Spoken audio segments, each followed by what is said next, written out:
Good morning, good afternoon, good evening, wherever you are in the world. Welcome back to Beyond the Plate RVA. I am your host, Rebecca Pierce. I'm also your creative transformation mindset strategist and chief bakeologist at Maggie's Cupcake Cafe. We're back with yet another fantastic podcast episode. I have a wonderful guest for you guys. I can't wait for you to meet her. But first, let's do some house cleaning or some house notes, as we say in theater, so to speak. This show is brought to you by RLP Productions. This is the producer of the show, and we are recording live from the Culture Mix Studios here in Richmond, Virginia. And our other co-sponsor for the show is, of course, Maggie's Cupcake Cafe Bakery. But if you are interested in being a sponsor of Beyond the Plate RVA, make sure you hit us up on social media, Instagram, Beyond the Plate RVA TV show, or of course you can directly email me at rebecca@rlpproductions.com. And so now to our fantastic guest. I'm so excited. Yes, today we have the phenomenal and the wonderful, and oh my God, this woman has such a background that I was not aware of. And when I found out about it, I was like, oh yeah, she's coming on my show. And I literally chased her across the room to ask her to be on my show. So I have with you the wonderful Chef Ellen Victoria. How do you say your name? Because I'm always going to, Victoria is the thing that messes me up, but it's Ellen Luckey, right? Chef Ellen Luckey. Ellen Victoria Luckey. Ellen Victoria Luckey, that's it. Of Victoria's Kitchen. Yay, welcome to the show. Thank you for having me. Thank you. You're welcome. I'm so excited to have you again. For our viewers who this is their first time coming into the show or first time watching it, the reason why I retailored the TV show version of this to a podcast is because earlier this year, Chef Michelle and I had the chance to attend the Black Women in Food Summit in Washington, D.C. And it was just a life-changing event because we were in a room with over 200 plus women of color, Black and brown women, who were there to learn how to grow their food business, their beverage business, or their spirits business, but also to connect with other women who have the same spirit and energy, or trying to create something out of nothing, or something out of our grandmother's recipes, our family's food culture, or our culture in general. And it just really gave me the desire to want to come back and retailer the show to really give Black and brown women that platform to tell their stories. So I wanted to bring you on here, Chef Luckey, because number one, she is a customer of Maggie's Cupcake Cafe Bakery. Ooh, those chocolate chip cookies. Yes, she loves her cookies, right? But also you have a kitchen, a commissary kitchen, but you also have a food and catering company, but you're also teaching people about how to run a food business. And we'll get into that definitely, because I've watched some of your Instagram videos and you have helped me. So let's talk about it. So what was your inspiration, or who was your inspiration for your food story? Tell us a little bit how you got started in this. It was my kids. So originally it was my oldest daughter, Ariana. So I have Ariana, Jasmine, and Rachel. But Ariana was born with a lot of food intolerances. Yes. Okay. And, they prescribed so many things, right, and it just wasn't working. And when something is wrong with your child, you're going to find out yourself. You're going to figure it out. Right. Especially our moms, like that's what we do. And so I did a lot of research, even though I already knew how to eat. I like to eat. So we all I didn't necessarily eat everything that I should eat, but I knew better. And so I knew how to tweak things, and then I learned a lot from my grandmothers too, but with them having farms in North Carolina and things, and spending a lot of time down there. But at culinary school, I also learned a certain portion on how to help heal my own child's gut. Oh, I love that. And so it was just working with her, but I didn't quite do it just yet. I still was working in corporate America because, you had to live. Yes, as we all have done. Yes, we've all worked in corporate America. And then we had our second child, and then with our third child, she had about 12, 13 food allergies. Oh, wow. And I was like, you know what? I'm going to show her how to make her own food and let her have fun, and then also help my other kids with their math and reading in the kitchen. Because, food is universal. Yes, if you can feed somebody, then you'll be able to teach them. So I started coming up with like these different concoctions in the kitchen, these recipes, making it, I don't want to say simplifying it, because children are not simple. We just have different ways of learning, like adults have different ways of learning. Their brains are still growing. Yes, and so they were loving it, and I was realizing it was helping them with their academics, with math and reading. Yeah, the science of cooking. And they were completely different in the kitchen. It had so much confidence. It was like 3 of me's in the kitchen. Plus me, and I was just like, okay, this is where it is. Right. And so I went to my husband, we talked about it, and I was like, let's do this. And we did it. So you have a cooking school. Yes. So tell us, like, what is the inspiration behind it? I know it's part of it is the children, but like when you went to your husband and said, let's start a cooking school, I know he must have looked at you like, what? You don't even know. Let me tell you something. So he used to work in hospitality. Okay. Yeah. Okay. Girl, when we were dating, when I was at VCU, and he said, I'll never go back. Oh, wow. Well, we went back, but we created our own lane. Right. And the other inspiration behind that is because I just wanted to teach people, because my story goes all the way back. Like I was originally supposed to be in law. I was going to VCU to do my undergrad. I was getting English lit major. Oh, that's me. Hello. Yeah, see? And doing my contracts, learning all that with Spanish minor, and then doing finance jobs from the Career Center. Yeah, girl, what's the story? What happened? So life happened. Right. And so I was spoiled because my dad and my grandmother's cooks. I didn't have to be in the kitchen. I was in the kitchen because I was hungry and I wanted to be the first person to get the food. Right. But I guess I didn't know that unconsciously I was paying attention to what they were doing. I thought I was just waiting for the food. Right. But something just kicked in high school and college after my parents paid for VCU. Right. It was like, you want to go to culinary school? What? You had already you paid owe me $50,000. I don't even go there that way. I love you, mama. Okay. But she, I remember her saying, you sure? You know, because you done already been to school. You keep going a lot of school. And so I had went to culinary school at J. Sargent Reynolds. Loved it. I was right. That's a great program, yes. They do. I love it. I'm going to go back because you don't never stop learning. That's right. I was acing it. I was at the top of my game. And I started getting sick. Uh-oh. I was like, what is happening? What's going on? And I went to the doctor. I mean, and the courses, I had all my courses snagged into one day. So I was 5 a.m. in the morning up to be at school around 6 or something. I didn't get back home until 9 or 10. I didn't have kids at that time. Oh, well, see, yeah, you can do that. You know, the hustle is on when there's no children. Tell me about it. And I was killing it. And I started getting sick. And I went to the doctor and was waiting for the test results. And I found out I was pregnant with Ariana. Girl, I did that too. Master's degree. Found out the first semester. Like, what? But my situation at that time, the doctor told me, he said, you either going to stay in culinary school and lose your baby or drop out and keep her, because we had 3 miscarriages before and I had to be bedridden. The fragility. And I was like, well, that's no, I'm going to get out. Bedridden, here I come. And it was too late. I couldn't withdraw. So I got failed out. And they tried so hard, and I was like, it's okay. And I said, but I tell that story not to sadden people, but you can always go back. Yes, you can. As long as you're still breathing, you can go back and fix things. And so what I did was, until I got myself together, I created my own lane in culinary. And I told my Chef Miller, I said, I'm going to come back. I said, I might be 40, 50 years old. Okay, but I'm coming back. Yes. But I created my own lane. I love that, because that's one of the things, again, 22 years in education. I was an educator for 22 years. I used to always tell my students that, they would come in and they would think that they have to come straight out of high school into college and finish those 4 years. And there were some students that I could look at and their struggle was so evident, and I would say to them, baby, school will always be here. You can always come back. It's okay. If something has occurred that is not enabling you or allowing you to finish, or that you are literally not ready for this, then step away from it, get your piece, and come back. And while you're doing that, like, do what you said, create your own lane. So when you were creating your own lane, which was the kitchen, right? That was your own lane. So what were some of the challenges you and your husband faced in terms of being a Black woman who's now trying to create a kitchen, a cooking school, in an environment that is not often supportive of Black women trying to grow a business like that? And you're right. It's not very supportive. I mean, being a Black woman in general. But funding was a huge issue. Right. I would see counterparts that I eventually did my research. You should always do your research before you go into the business field that you're going to go into. But I hadn't did my complete research on having a cooking school. It's just something I just thought about doing. Before I had started it. And when I realized who my competitors were and they didn't look like me, and I would see them getting all these fundings and bank loans, because you can look things up, and I just couldn't, I would apply and I couldn't get those things. And I came from corporate America, so I wasn't the richest, but I was pretty good. I was working with the executives, and that's where I learned a lot of business from, because they will teach you with no filter. Exactly. You would hear and see it all. Right. And I'm thankful for that. But I couldn't get funding. A lot of times people underguessed me. Like, they would just put me under the table. But I learned, but I like that. Like, I want you to not know what I'm going to do. Right, be surprised by my success. Yeah, I right. want you to be like, oh, that little girl.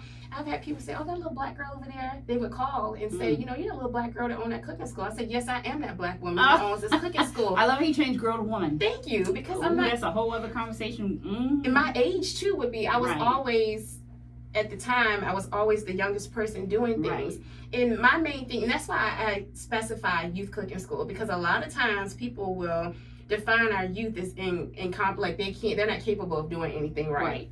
And I'm saying they need to learn just like us. So that's why I wanted to focus on children, because children, they have that earnest, sincere desire to learn something when you open yourself up to them. Right. Like, you still have to help put them in check because you don't want them to get away with everything. Pretty much. Yeah. You want to teach them accountability and responsibility in cooking class. Like I tell people, I'm not just teaching them how to cook. This is a life skill. Right. When they go off, behaviors, right. attitudes. We have about 80% of our clientele at the cooking school. A lot of them are on the spectrum.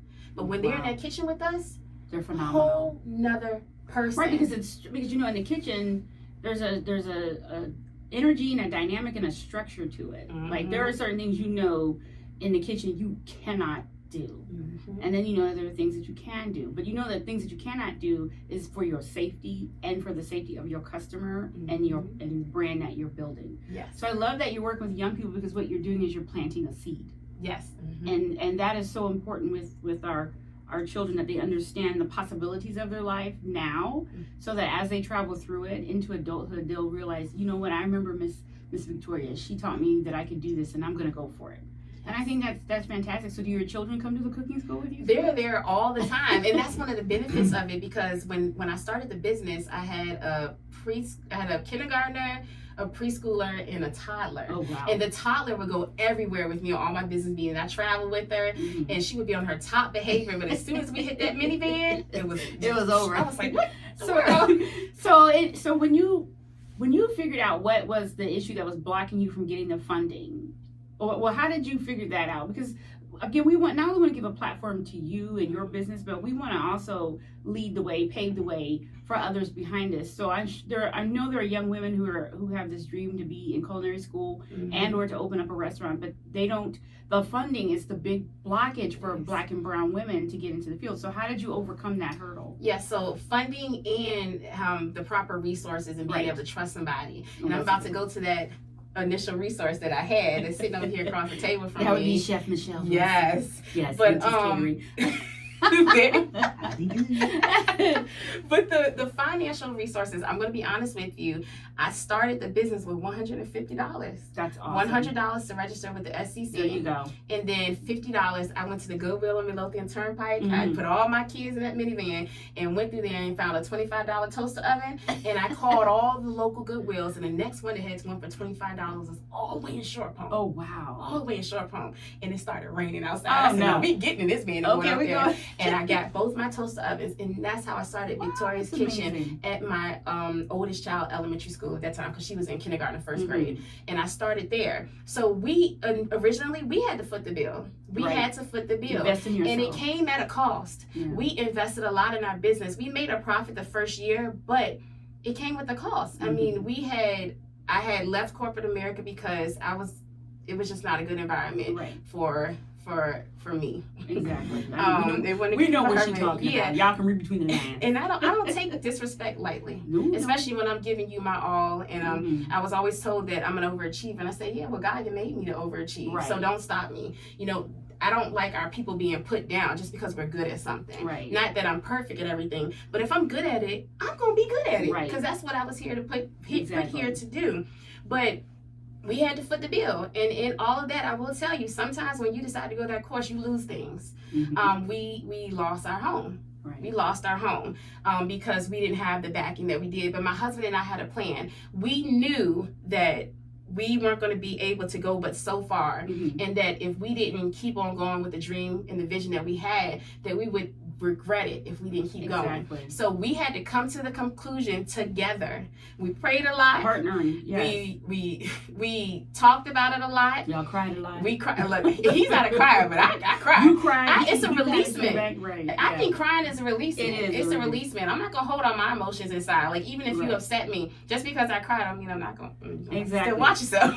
So y'all got it together, right? Y'all talked about it, but outside of him, you also had additional support. You found another brown woman, black woman to help you. I did. Thank you. So outside of my husband and my mother and my God family and my aunts, we had a lot of support system. One day I was at, I think it was at a Market at 25th meeting at the theater. It was Robin's Theater. It was some vendor meeting.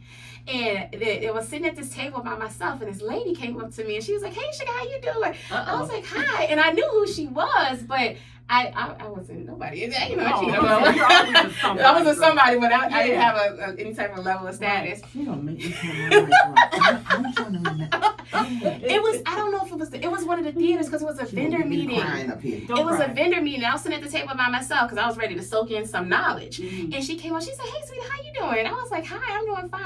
And we started talking, and you started giving me knowledge and mentorship information about where to go with the business, because I think they were doing like headshots there, pictures, and they were just giving all this information out. But it meant something to me because somebody that looked like me came over there and talked to me and gave me all this knowledge. Like, she was telling me about how she first started the businesses, and when she was at, I think it was a flea market. It was just all this information she was giving me. And I wish I had a notebook, because I always carry around a notebook. I didn't have one that day. I was writing down all the information. That is awesome. And we just kept it going. Yeah, that's the whole point of this, is like, and that's how I kind of I met Chef on when we had the show.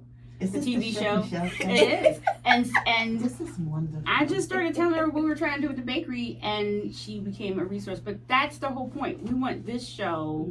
That's the whole reason why I started this in the first place. Being an educator, it's always important to me to provide education, information, and knowledge, so that you can decide whether or not you want to take what I'm giving you and run with it. And so to have a dream and take it as far as you can, and then to connect with a resource who can take you a little bit further, that's what this is all about. So I would say then, or would you agree with me, that it's important to not only, as you said, do your research. Find out about what you need to get your capital. Yes, do it. Because we'll hopefully have a few minutes to talk about the Metropolitan Business League, because you just got a big award from them for doing that, and they were a big part in helping you do that, right? So connecting with local resources, and then connecting with, if you can find other women who look like you, who've been where you're trying to go, who can show you how to get there and are willing to be transparent. She had no problem telling you. She get on my nerves so much. She's so transparent.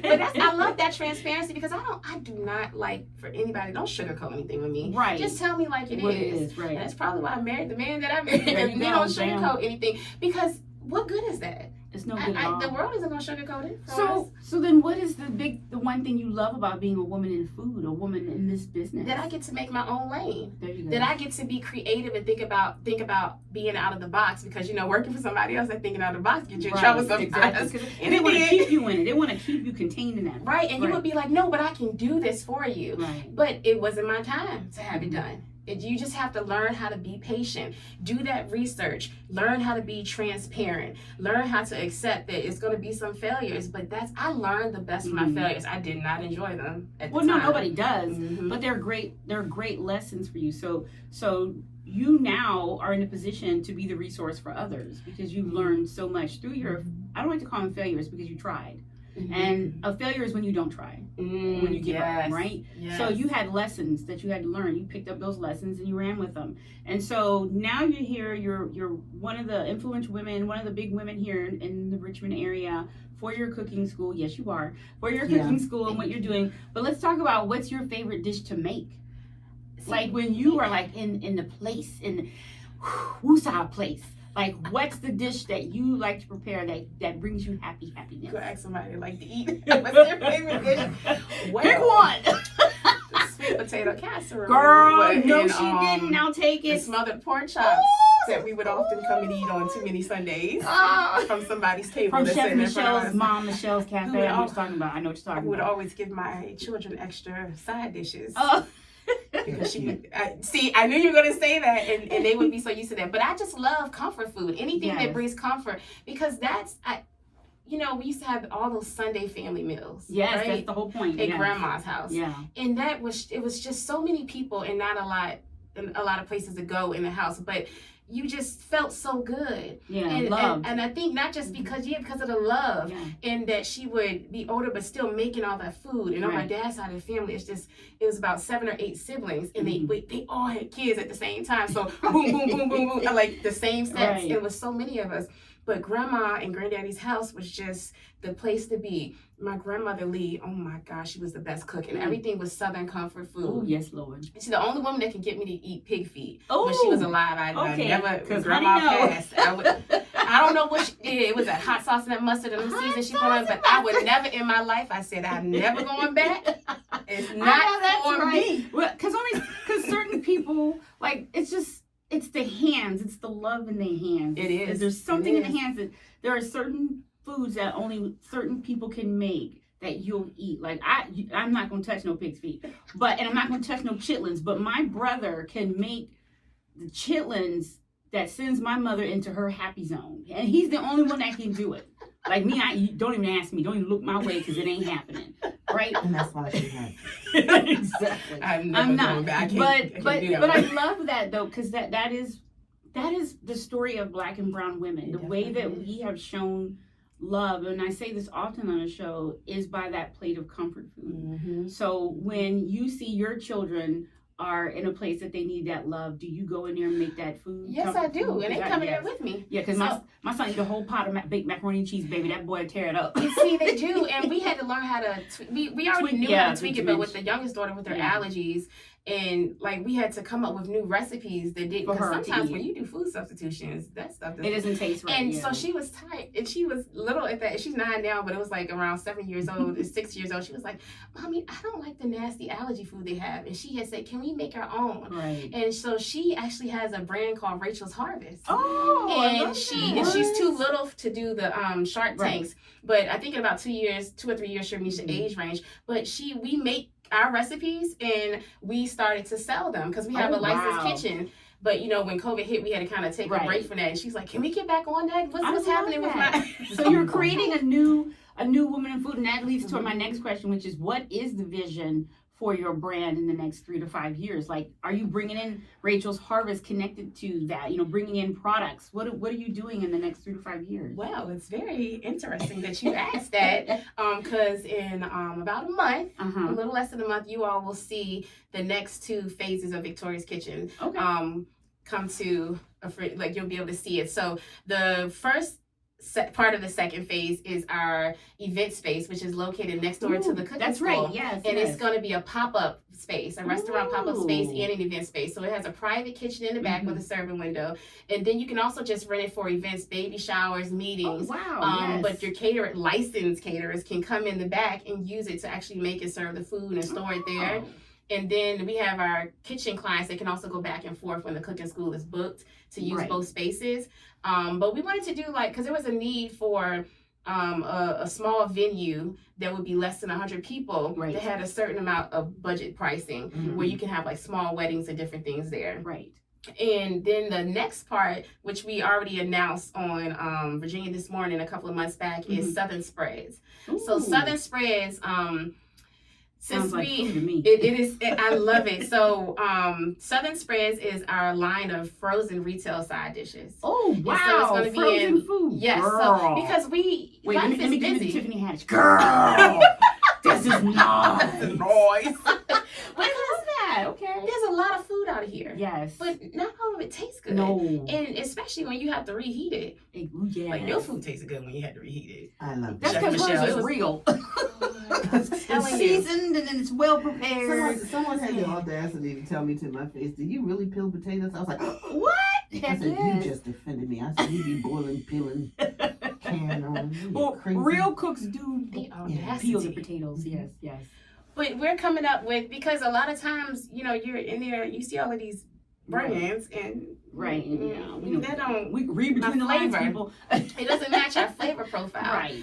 And so I was like, well, we already, because we love teaching everybody how to cook, but no matter how much we would teach people how to cook, the parents would come in and say, can we pay you to make this meal for us? I just taught you, but I just, So that's, you want this? I'm like, I so just now you're taught going you. to have it ready for them. It's going to be ready, Oh and it's my going to God, be in that's local so grocery brilliant. stores. I love that. Our goal is to go global. That's the Exactly. goal. But it takes time. Yes, it and does. it's a learning But process. but again, this is the whole point.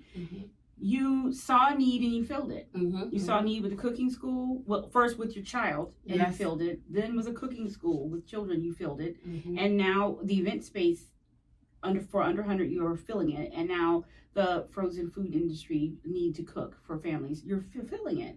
And that's one of the things, again, that is so important for y'all just understand that Black women have always been entrepreneurs. Always. We just didn't have the label on it because we see a need, and what do we automatically do? Yeah, we go, right? We feel it. We see a need and we feel it. We look at our community, we see this need, and we say, how can I fulfill that? And it's recognizing that sometimes the constraints of a quote unquote job can get in the way of you fulfilling the need. And so when you left corporate America, that was because you were called to fill a need. Exactly, but I had to get pushed out. Some of us do, because sometimes some of us are hard-headed, and God's like, okay, you know what? Because you think about your I'm going to do something, And when you have little kids, you can't stressful. you have to be careful with that leap. So then what do you need then from the community to help you then? Because we're coming down to the end, but I want to make sure you give us what we can do to help you. We just need community support, just like every single business. We need community support. We need, we felt like we built a lot of trust in our community, because we try our best to get as many funders as we can to offer a lot of free community classes. But we need community support. We need the community to sell us out in all the grocery stores that we're going to be in. We need you to come to the cooking school building and the event center where we have our own little setups where you can sell us out. The holiday season, to go and purchase those, but just all throughout the year. And we all, because our culture, we can be like, that's not how my mama made it. Right. And, it's just the way, that way it is. But to just give it a try. Right. And if you like it, you like it. If you don't, you don't have spread to your palate. I love that. The way, not everybody's grandmother. This is true.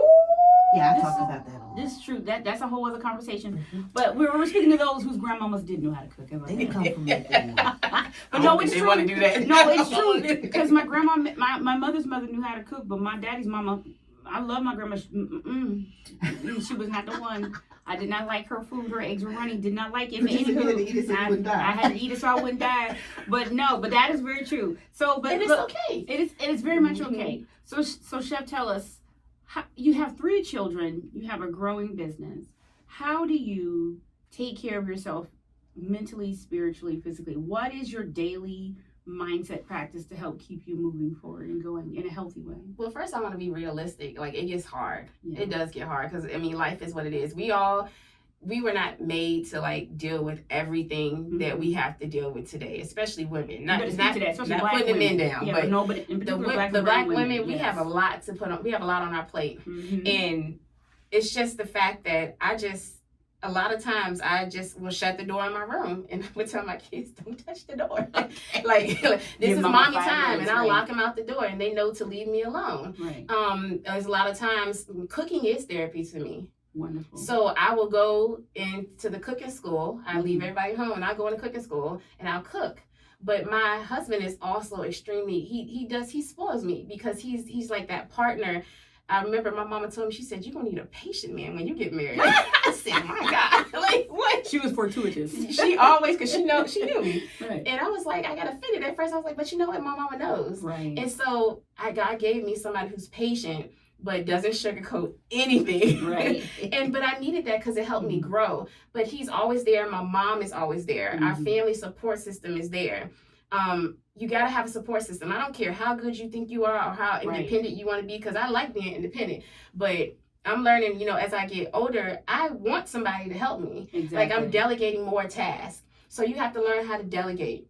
You have to learn how to be alone, have that alone time. Ask for help with delegating. Yes. You have to ask for help. And then also, for me, I just pray, because I find out if I don't pray and the world gets crazy, I feel like I'm about to lose my mind. Right. And not saying that I'm not strong enough mentally, but the stuff that we all facing now since COVID hit is a whole nother level.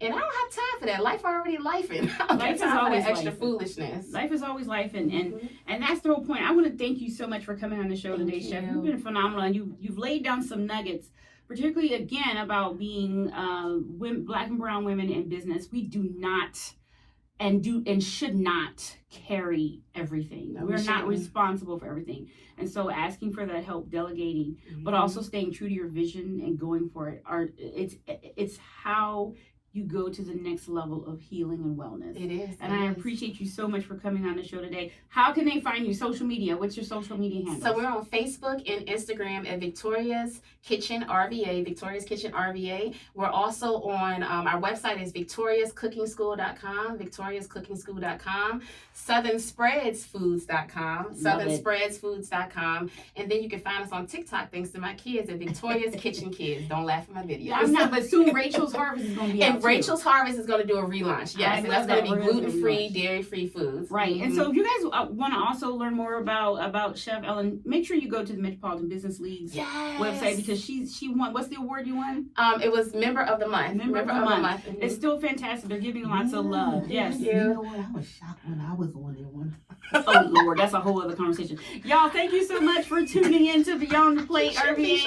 I'm your host, Rebecca Pierce. We'll be back next time with another fantastic chef for you guys to support. So make sure again you follow Victoria's Kitchen on all social media platforms. And we'll see you next time.